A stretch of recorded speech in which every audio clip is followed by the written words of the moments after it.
Hello, welcome to another installment of Esperance on Sabbatical. Beautiful weather today here at home, and I'm not indoors as always, so I'm just taking a stroll around. But I wanted to talk about something very important to me, and as it should be to you as well.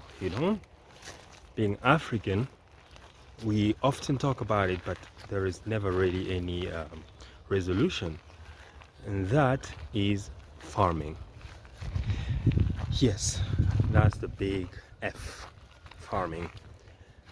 Um, my video today is actually addressed to the youth, African youth, and it mainly aims at encouraging them to go into farming, right?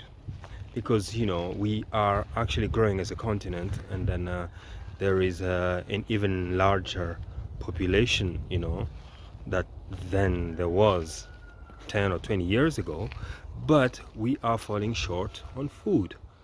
Why? Because we're not taking farming seriously. Sadly, we're not.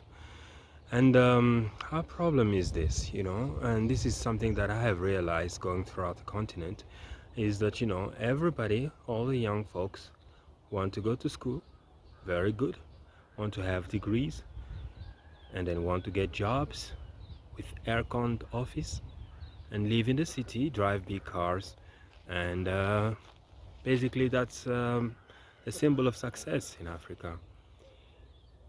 But the problem is we're really falling short, we're not seeing the basic things. We're aiming at bigger things, but not realizing that, it all starts with food, and we got enough food. When you go to some countries, I think Ghana or Kenya, the cost of living is a little bit high, and especially when it comes to food, Yes, of course, rental as well, but food mostly. And I think that stems from either a lack of abundance in production, or yeah, I think that's the most, that's the first case, the first argument, and we're not farming enough. Or again, the conception that some African have, some young African, is that, if you are farming, you are most likely a villager, and nobody wants to be seen as a villager. That's a very, very, very, very misconception of farming. It is sad to say that, a lot of people have been fooled to say that, working the land is for people who are of lesser education or a lower station in life. And yeah, so my video really appeals to young people, as I've seen in so many places, wandering through big cities with their CVs in hands and suit and ties looking for a job. But, there is a job that will never really ask so much of you, and that is farming. Education is very good, you can have your degree, but if you are not able to sustain your life, you need to look at other avenues, and you don't need a degree to start farming.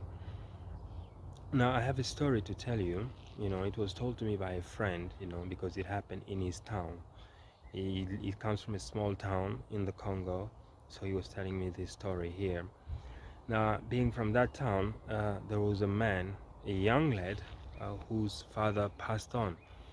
And then what the man decided to do was, since it's a small town and there is no job, no employment, nothing, he decided to sell the land, and move to the bigger city and look for a job. And I believe that he was, I think he had a degree or something like that. I think I'm gonna have to check it again. But anyway, so what happened with this lad is he sold his land, his father's land, to a citizen from Asian origin, somebody from Asia bought the land, and then he got $500 for it. From a town where there is nothing much to do, and you get 500 as a free gift for a couple of acres of land, I think he believed that he made a very good deal. So he took the money and then moved to the city. It helped him for a couple of months, survive in the city. And, you know, he found his way finally, stayed in the city for like 2, 3 years.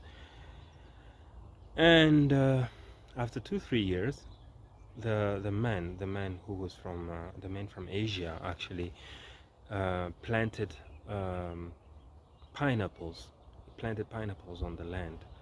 And after 2 years or 3 years, he was yielding harvest. And what he decided to do was he decided to create a small little juice factory, juice made out of pineapples. And then he supplied, within the community.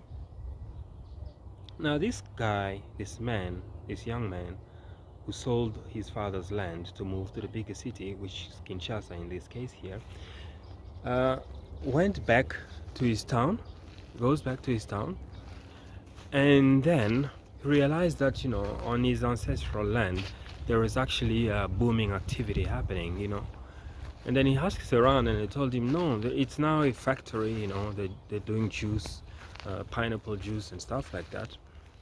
And then the oak says, oh, really? Yeah, but I have a degree, I have a qualification, so I can apply for a job here, right?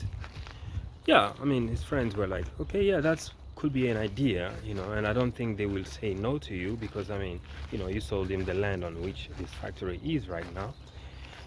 So, long story short, he went on to see the man whom he sold the plot to, and then the man gave him a job, because you like working in office, so you are going to be a liaison agent for a little factory in town in Kinshasa, and we are going to be paying you $200.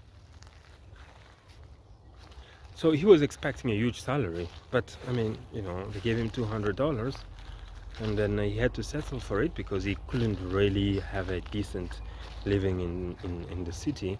So $200 extra will actually help in any case. Now, the moral of the story here is that he sold the land for 500.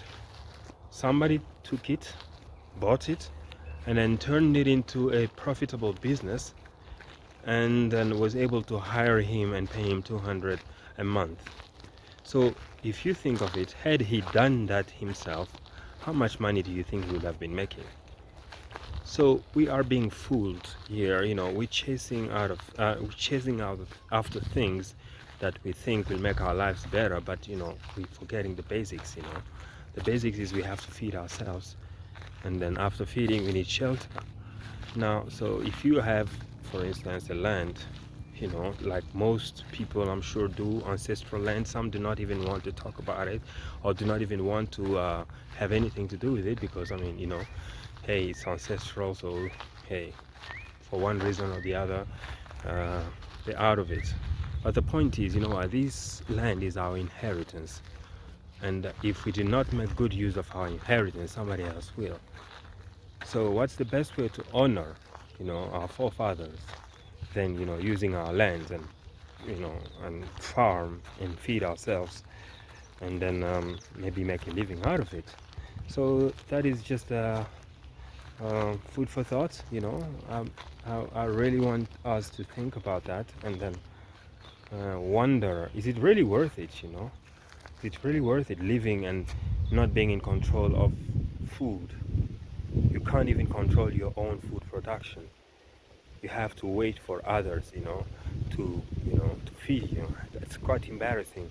If anything, the Ukraine conflict has taught us that, we have land we have land in Africa, but we are waiting for grains to come from Russia and from Ukraine, or else we will starve and die. It's a very embarrassing thing, It's a very embarrassing thing, and I think one way to stop that embarrassment is by being able to produce ourselves. But we need to understand that there is more money into farming than there is into sitting in an aircon office. And besides, aircon office just makes your hair gray your hair and beard gray, and you don't really want that. And farming, actually, you're exposed to the sun and the element, and yeah, you get to enjoy the fruit of your labor.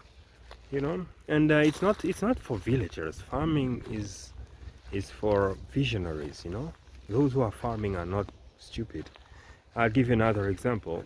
In same country again, in the Congo, in Kinshasa, there is a word, I think, that people from the village they're called ngouin, I think. Ngouin. Yeah, I think they call them ngouin. So these folks, most of the time they use chariots. They use small chariots, and these guys actually do farm in villages, and then load their chariot, two-wheel chariot, and then drag it all the way from villages to cities to come and sell. And then after they've sold, they can stay in the city for maybe a week, and then after that they return to their village.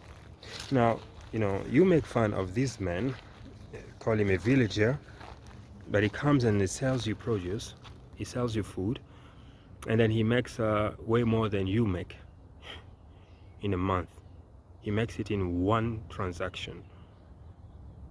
He goes back with his money to the village.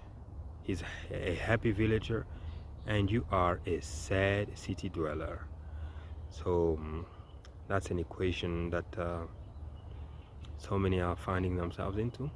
But yes, please, please, please, young folks and old, if you are from African origin and you have land, put it to good use.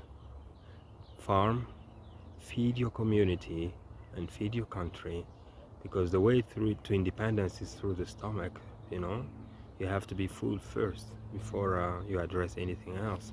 Forget about minerals. Minerals are tertiaries. Once you've addressed farming, minerals will take care of itself. That is my my video for today. If you like what I'm saying, give me a thumbs up. If you don't like, you are very weird, but still do give me a thumbs up, and share and subscribe. And yeah, so it's getting a little bit hot here. I'm gonna go under the shade, but thanks for watching, and then I will see you on the next installment of Esperance on Sabbatical. Thank you.